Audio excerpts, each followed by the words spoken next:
إن الحمد لله نحمده ونستعينه ونستغفره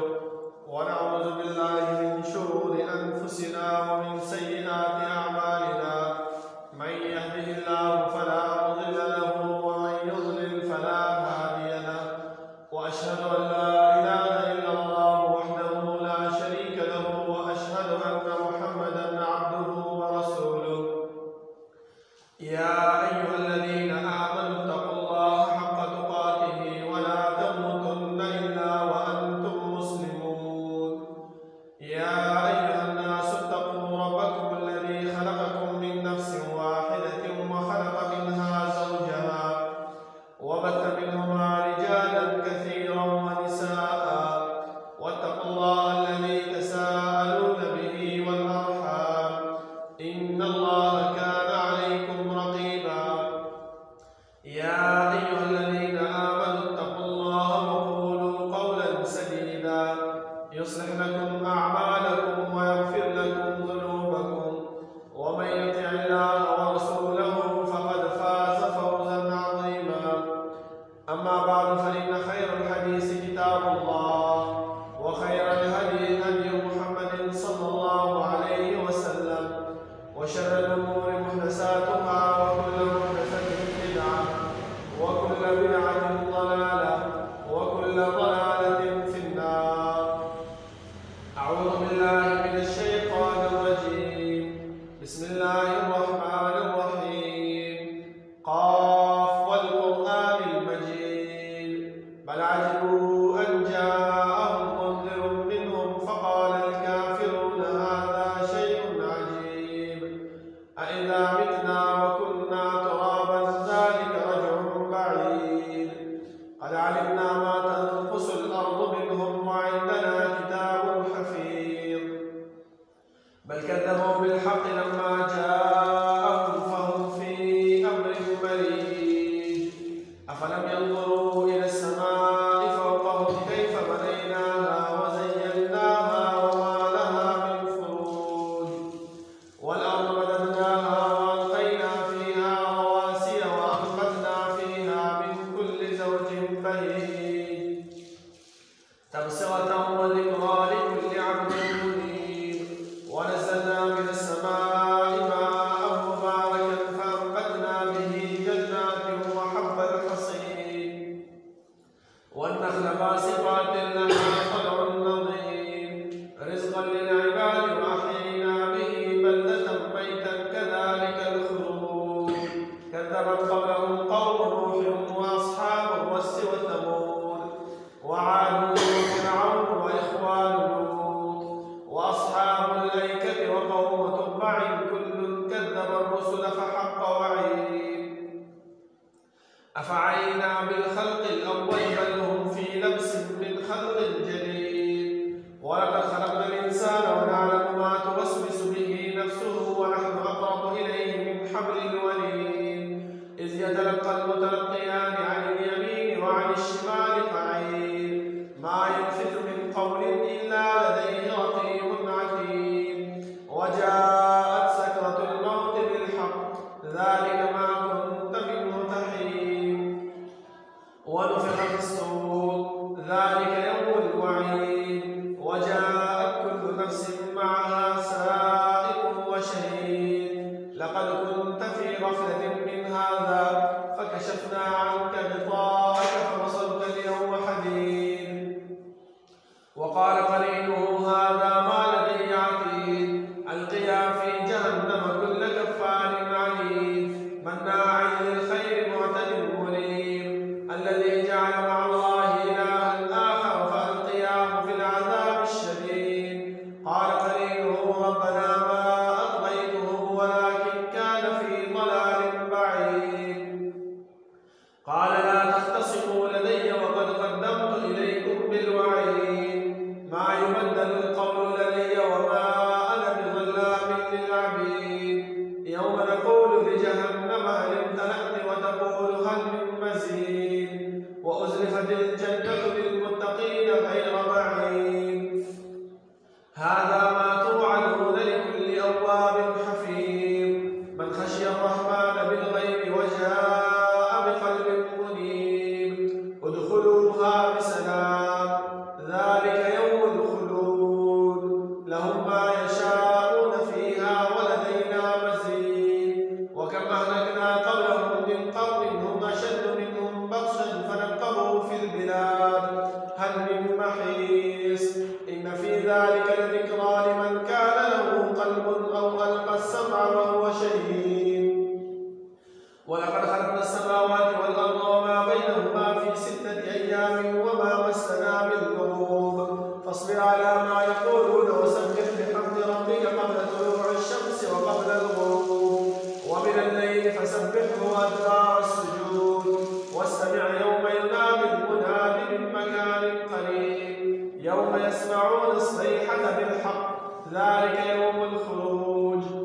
إنا نحن نحيي ونميت وإلينا المصير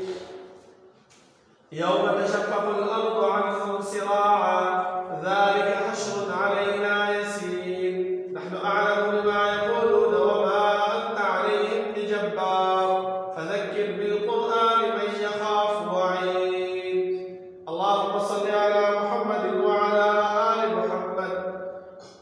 كما صليت على إبراهيم وعلى آل إبراهيم إنك حميد مجيد اللهم بارك على محمد وعلى آل محمد كما باركت على إبراهيم وعلى آل إبراهيم إنك حميد مجيد بسم الله الرحمن الرحيم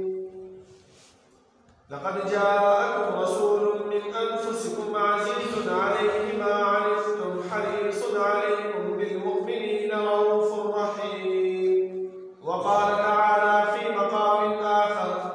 لقد من الله على المؤمنين إذ بعث فيهم رسولا من أنفسهم يتلو عليهم آياته ويزكيهم ويعلمهم الكتاب والحكمة وإن كانوا من قبل لفي ضلال مبين دا الله رب العالمين محكم الحاكمين نقول بادشاہ نقول زبردست ها رب العالمین سے تمام کائنات خالق و مالک دے ها اللہ سے تمام کائنات متصرف و منتظم دے ها رب العالمین سے آغیب صفات کی و صفت فعال لما يريد دے رب العالمین سے سکئی سوق چکئی سرن چکئی چاسر چکئی کولشی دا اللہ رب العالمین نے سب تبوست شکولے خدا اللہ رب العالمین کو صفات کی دا صفت موجود دے چی وهم يسألون دا مکلف مخلوقات شهر سنة دي خواها انبیاء دیو که امت دے خواها بادشاہان دیو که رعیدہ خواها مالدار دیو که غریب دے دا ہر یو فرد با اللہ رب العالمین تپوس کئی زمان محترمو دا اللہ رب العالمین دا تپوس اور دا مخترہ دا بدی خبر بانی دلالت نکئی چی انسان پر دنیا کی چہسونہ وقت دے چہسونہ زندگی تیرے اللہ رب العالمین تا دا غیر مبارک معلومات نشتا نظمہ محترمو بلکہ اللہ رب العالمین دا مند دا تپوس دا مخترہ او مند سرے جنا کرامت کاتبین مقرر کردی دا دا وجنا چی سباب مند اخفل اعمال دا منکر نشو زکا اللہ رب العالمین خو مند سرے کرامت کاتبین مقرر کردی ہاو پر رجسٹر کی دا مند یو عمل ورکوٹی عمل غٹ عمل اٹول لکی زکا اللہ رب العالمین دا خبر دا ہم ویرولو چی انسانا اعمال صدقہ اعمال صحیح رسول اللہ صلی اللہ علیہ وسلم رالی گئے شوئے دین تاغیر و شریعت کانی عمل خلو کا ذکر سبا جتا تا استا عمل نامتا لناس کی درکولے شی نبیاء بتہا وقی اعمال کے چی مالی هذا الكتاب لا يغادر صغيرة ولا كبيرة إلا أحصاها دارا سنگ عمل نامنا چی نئی زما ورکوٹی گناہ پریخی دا و نئی غٹا گناہ پریخی دا پگر تولی راکی رکلی دا آغا وقتی چې موږ ارمان کوو نو د هغې نه ښه خبره دا ده چې نن په دې باندې موږ سوچ وکړو فکر وکړو چې آیا موږ په کوم طرف باندې روان یو کوم عمل خپلو د الله رب العالمین لکونه او کورونه رحمتونه په جناب محمد رسول الله صلی الله علیه وسلم باندې چې هغه موږ ته د الله رب العالمین ذات او صفات د الله رب العالمین اسماء او احکام د الله رب العالمین وحدانیت طریقې راته وښودلې او هغه لارې او هغه طریقې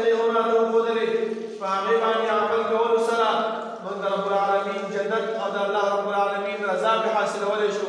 او هغه لارې او هغه طریقې هم راته وښودلې چې د هغې نه په اجتناب سره د هغې نه ځان ساتلو سره موږ د الله رب العالمین د قهر او د غضب نه بچ کېږو زما محترمو الله رب العالمین چې موږ پیدا کړي یو زموږ د پیدایش مقصد هغه محمد او عبس او بیکاره نه دی چې انسان دا ګمان کوي چې زه د دنیا ته راغلی یم بس ما خپله مرضي وی چې څه کوم څوک تپوس والا نشته دی د چا خواله په وزنه نه الله رب العالمین فرمایي افحسبتم انما خلقناکم عبثا وانکم الینا لا ترجعون ای انسانه ستا دا ګمان دی ستا په زړه کې دا خیال راځي چې زه د دنیا کې پیدا شوی یم نو زما څه کار نشته دی څه عمل مې نشته دی او نه به چا خواله ورځمه بس څه مې چې زه غواړي هغه به کوم دا زما محترمو بلکې الله رب العالمین چې کوم مقصد نه پیدا کړی یو هغه مقصد هم الله رب العالمین موږ ته بیان ما تاسو دې پیدا کړی مگر د خپل عبادت لپاره څوک انسانان او پیریان اوس د الله رب العالمین عبادت په څنګه کوو الله رب العالمین د دې خبرې د شته کولو لپاره د آدم علیه السلام ونیسه د حقوق نبی محمد رسول الله صلی الله علیه وسلم پورې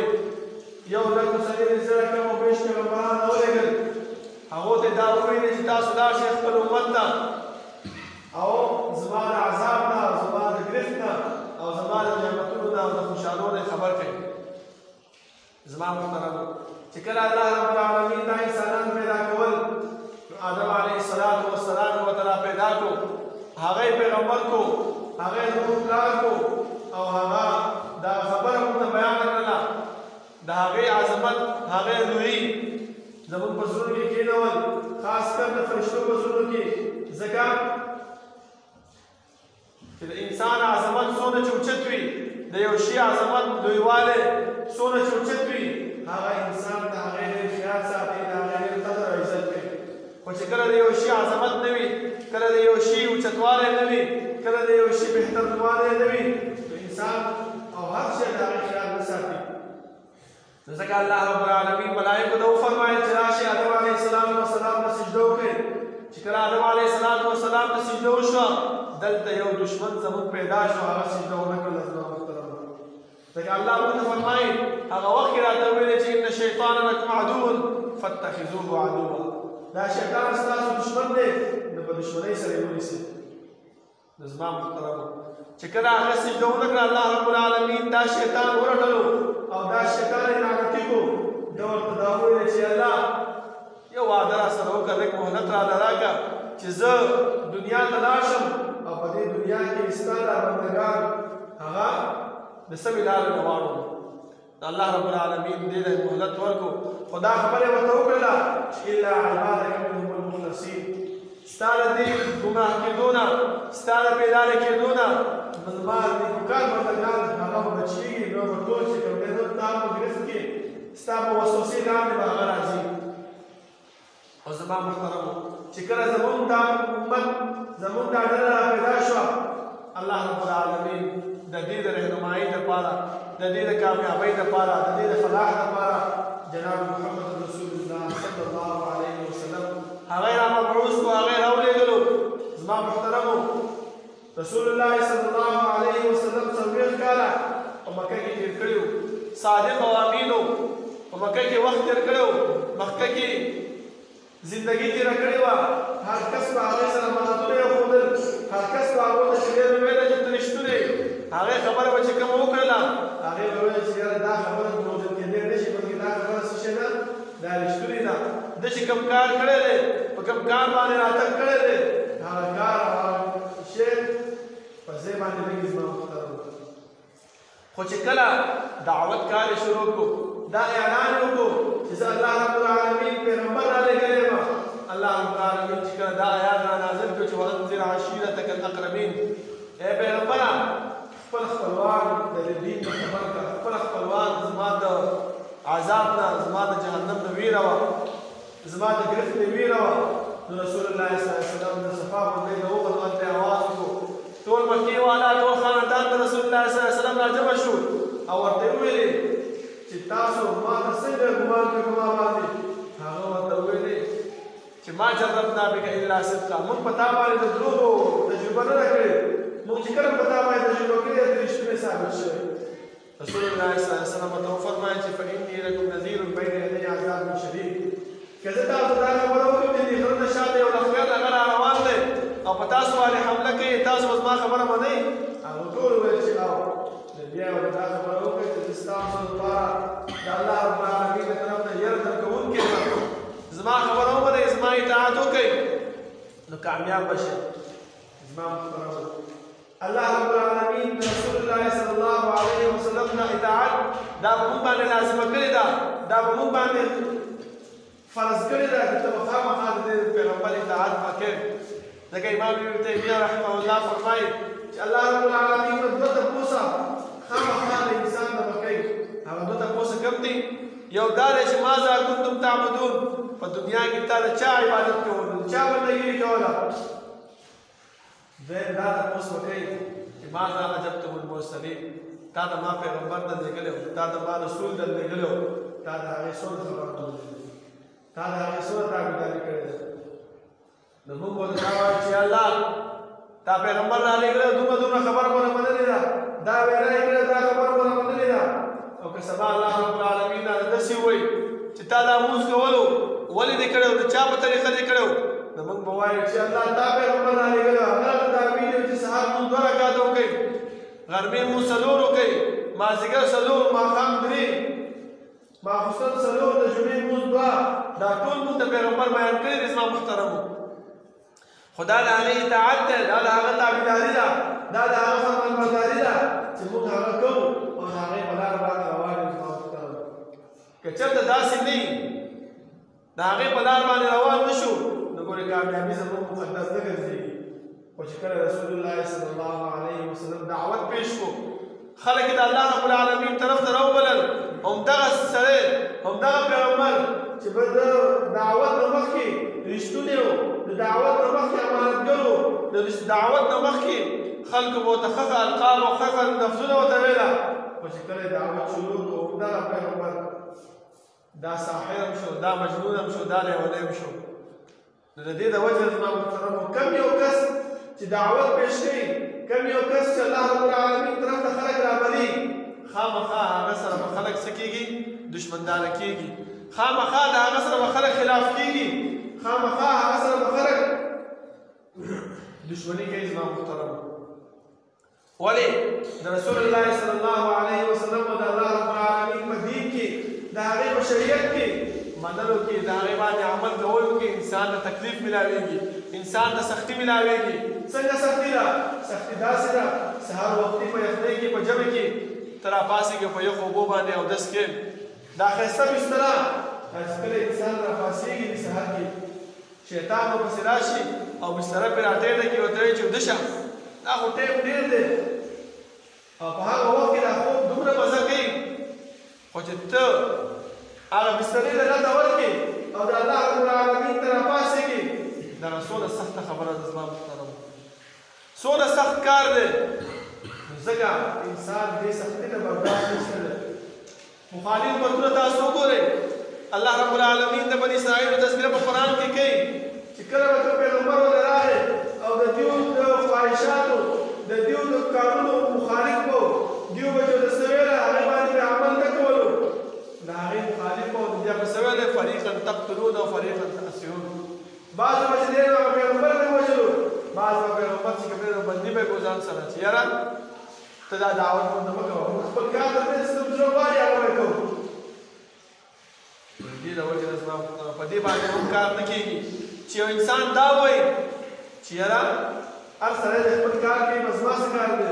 زه خو مسلمانان روان یم دا په دې نه خلاصېږي خامخا د پیغمبر طرف ته به دعوت ورکړې او رسول الله صلی الله علیه وسلم الله رب العالمین موږ ته داسې یو نرم او داسې یو بهترین پیغمبر رالېږلی چې الله خپله فرمایي چې لقد جاءکم رسول من انفسکم عزیز علیه ما عنتم ډېر عزتمن او ډېر نرمدلی انسان دی لکه الله رب العالمین خپله فرمایي چې ای پیغمبره ته د الله رب العالمین په رحمت باندې د الله رب العالمین په فضل باندې دي مسلمانانو تا ته راغون شوي دي ولو كنت فظا غليظ القلب لانفضوا من حولك که چېرته دا ته چې دی نو سختزړی وې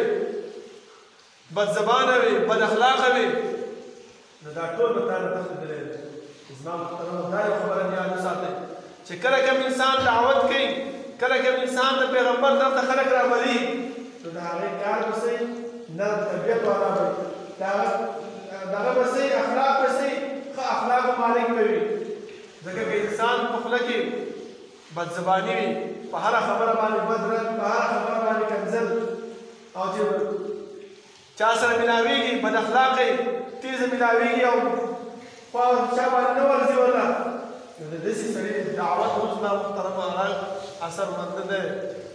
ځکه الله رب العالمین چې موږ ته کوم پیغمبر رالېږلی دی د هغه پیغمبر ټول صفات موږ ته الله بیان کړي دي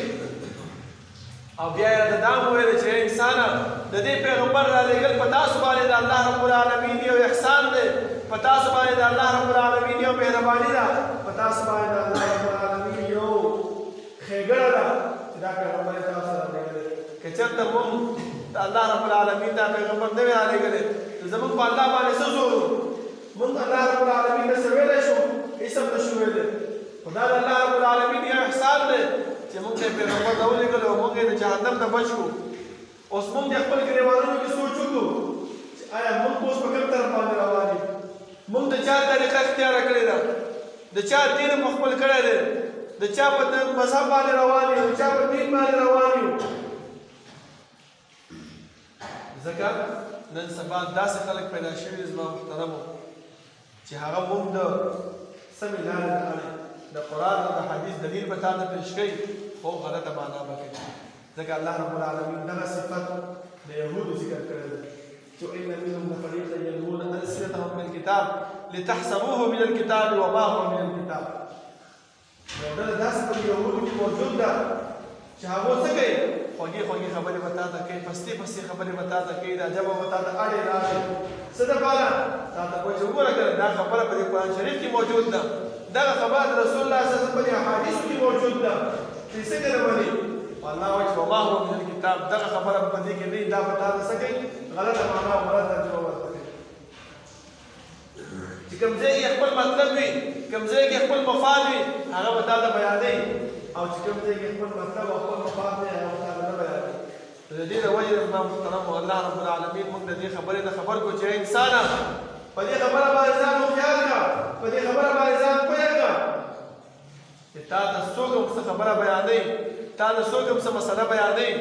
نو په پټو سترګو باندې دا مه وایه چې آیا دا خو ملا صاحب دی یاره دا خو مفتي صاحب دی سمه مسله به بیانه کوي ټیک ده ملا صاحب دی مفتي صاحب دی خو ده به تا ته چې دا خبره خپل د ځانه بیانه کړې حدیث هم درته پېښ کړي آیات د قرآن هم درته پېښ کړي خو هغه به تا ته معنا به د هغې څه کړي مطلب به د هغې غلط تا ته بیان کړي ته به د سمې لارې نه واوړې بیا قیامت قرآن باندې په دې نه خلاصېږي چې الله ما ته خو پته نه وه زه خو حمي سړی وم جومات ته راغلم مفتي صاحب ته ملا صاحب مې تپوس وکړو هغې راته غلطه معنا وښودله ما پرې عمل وکړو نو الله به وایي نو زه څه چل وکړم ما خو تا ته پیغمبر درلېږلی تا د پیغمبر خبرې ولې نه مطالعه کولې تا د هغه زندګي نه ځان ولې نه خبرولو تا د هغه احادیث تا د هغه قرآن نه ځان ولې نه خبرولو بیا به هلته موږ دا ارمان کوو چې انا اطعنا سادتنا وکبراءنا فاضلونا السبیلا ای الله تا خو پیغمبر رالېږلی و تا خو بهترین او مهربان پیغمبر رالېږلی و خو موږ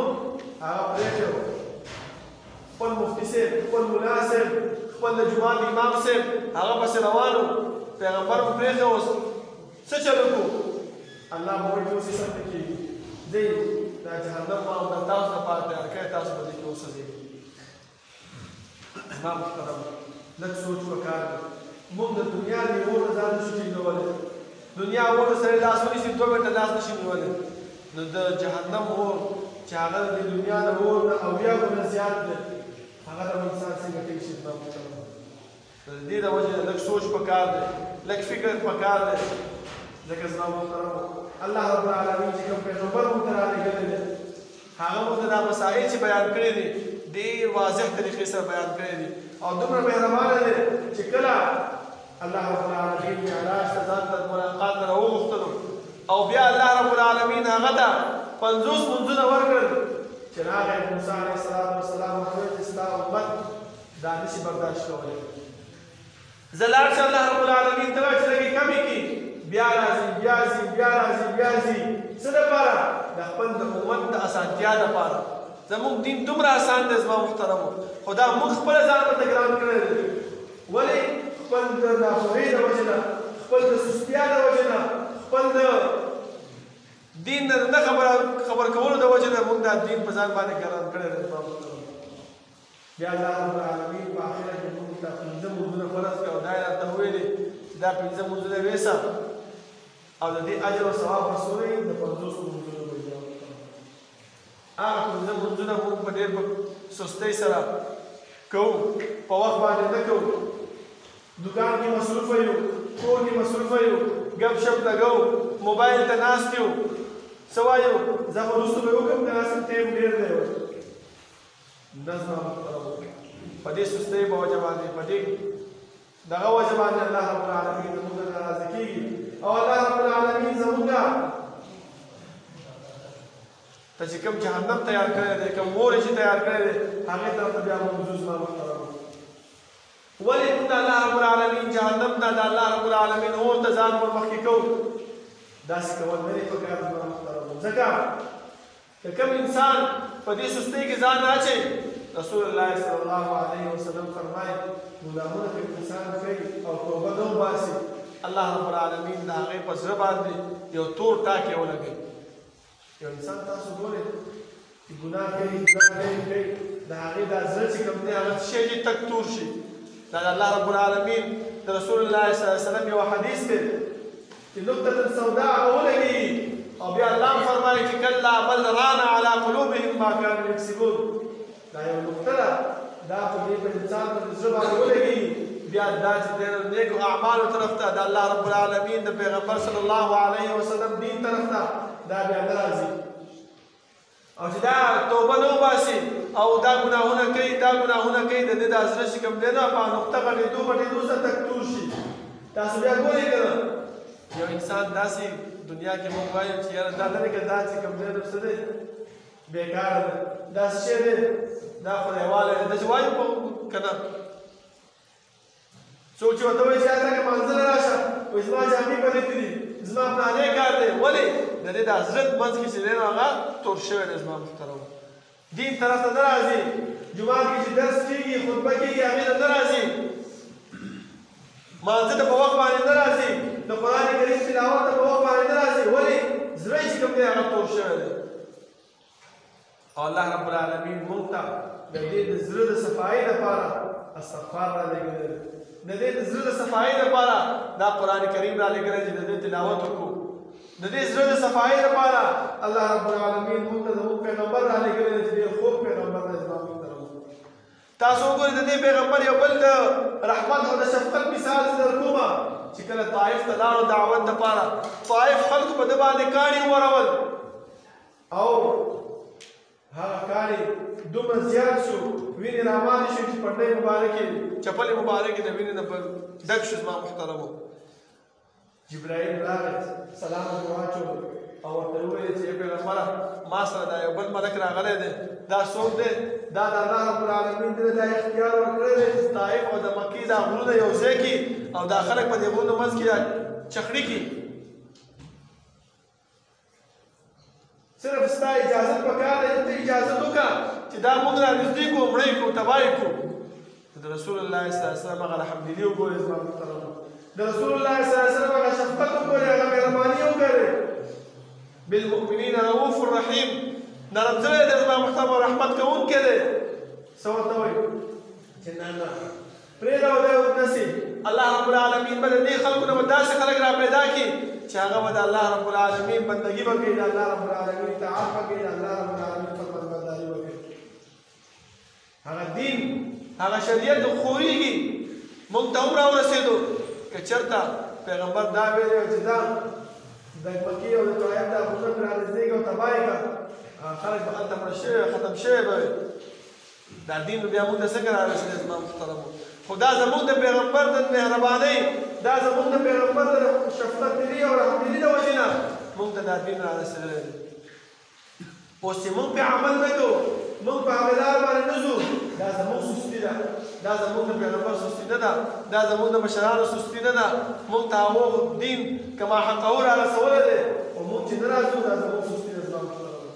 الله رب العالمین د دعا ده چې الله رب العالمین د عمل کولو توفیق راکړي او الله رب العالمین زموږ پیغمبر په لار باندې موږ روان کړي کوم دین چې هغه راوړی دی کوم شریعت چې هغه راوړی دی په هغې باندې د عمل کولو توفیق راکړي اقول قولي هذا واستغفر الله لي ولكم ولسائر المسلمين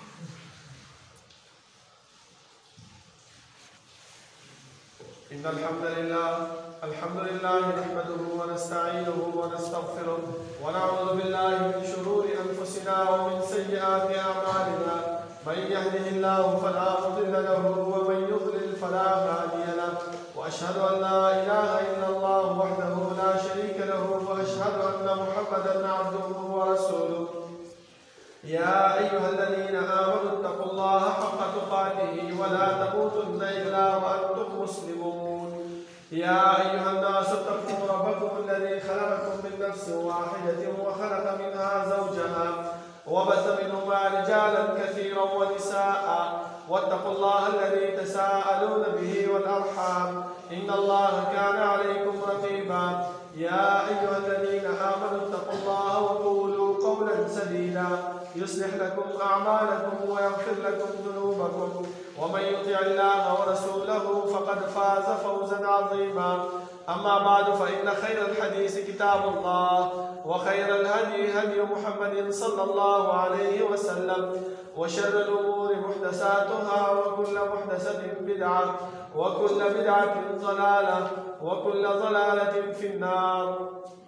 أعوذ بالله من الشيطان الرجيم. لقد جاءكم رسول من أنفسكم عزيز عليه ما عنتم حريص عليكم بالمؤمنين رؤوف رحيم. زما محترم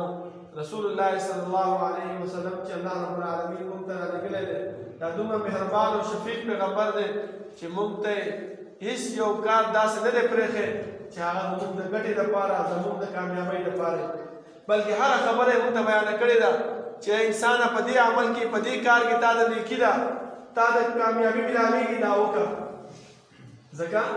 دا یې راته وفرمایل چې سبا د قیامت په ورځ باندې د قبر نه چې ته راپاڅېږي دغه ورځ دومره سخته ورځ ده چې هر انسان به د خپلو نیکو اعمالو دپاره به خپلو نیکو دپاره به مشتاق وي چې یاره یو نیکي راته میلاو شي چې نن زه د دې سختۍ نه بچ شم.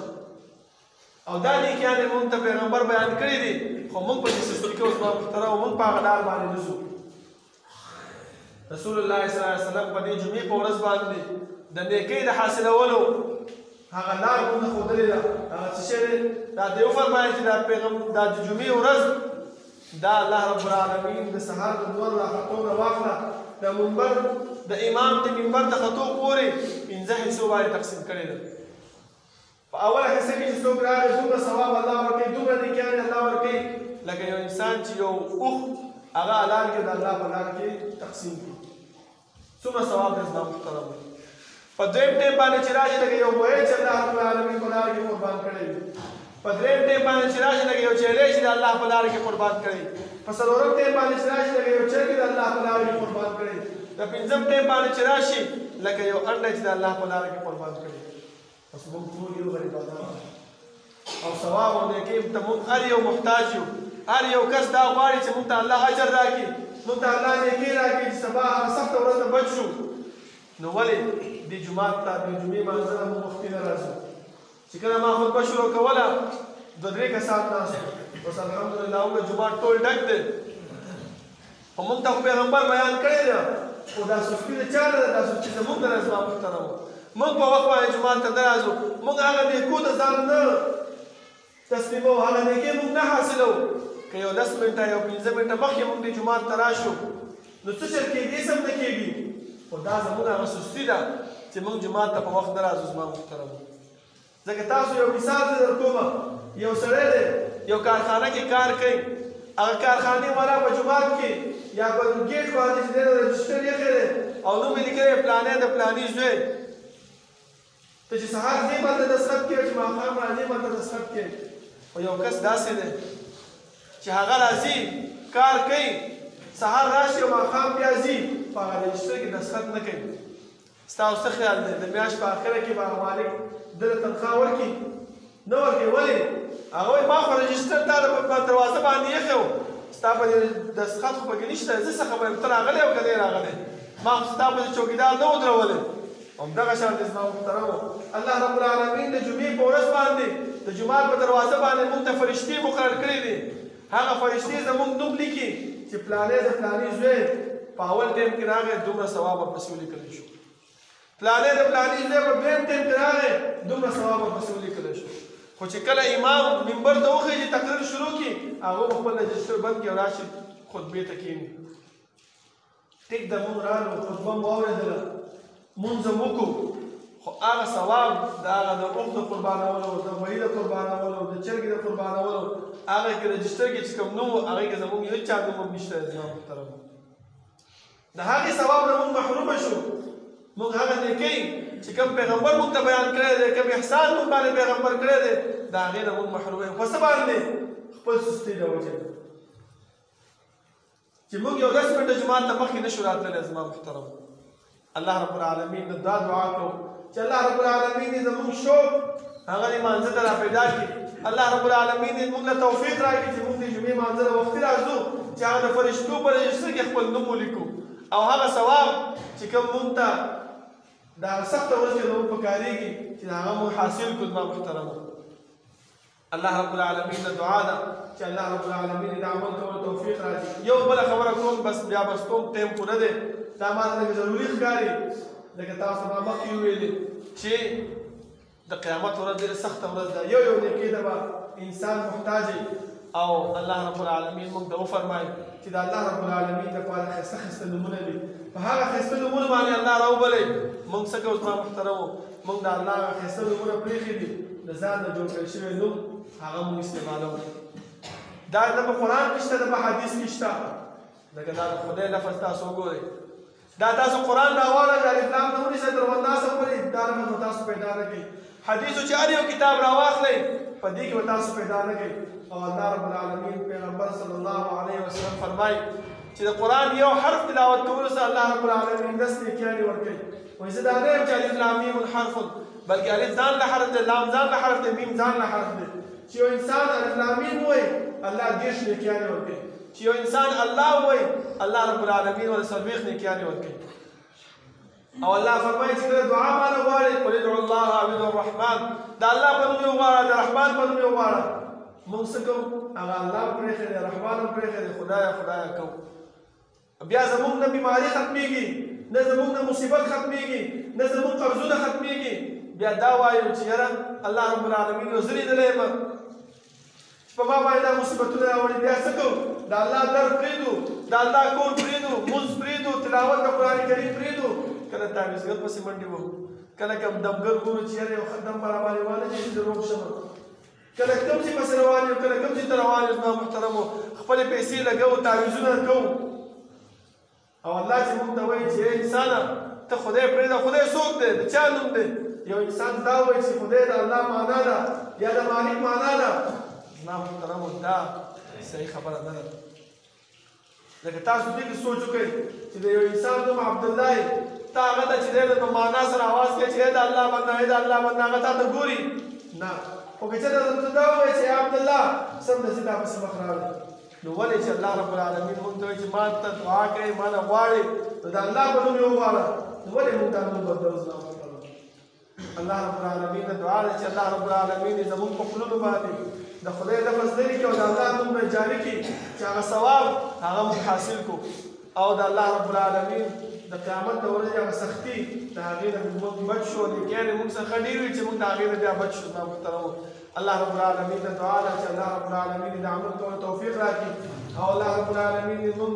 پیغمبر په لار باندې روان کړي او الله رب العالمین موږ د جمعې مانځه د وختي او زموږ په خولونو باندې د خدای لفظ لري کړي او د الله لفظ جاري کړي. أقول قولي هذا وأستغفر الله لي ولكم ولسائر المسلمين. ربنا لا تزغ قلوبنا بعد إذ هديتنا وهب لنا من لدنك رحمة إنك أنت الوهاب. ربنا اغفر لنا ولإخواننا الذين سبقونا بالإيمان ولا تجعل في قلوبنا غلا للذين آمنوا ربنا إنك رؤوف رحيم. ربنا لا تؤاخذنا إن نسينا وأخطأنا ربنا ولا تحمل علينا إصرا كما حملته على الذين من قبلنا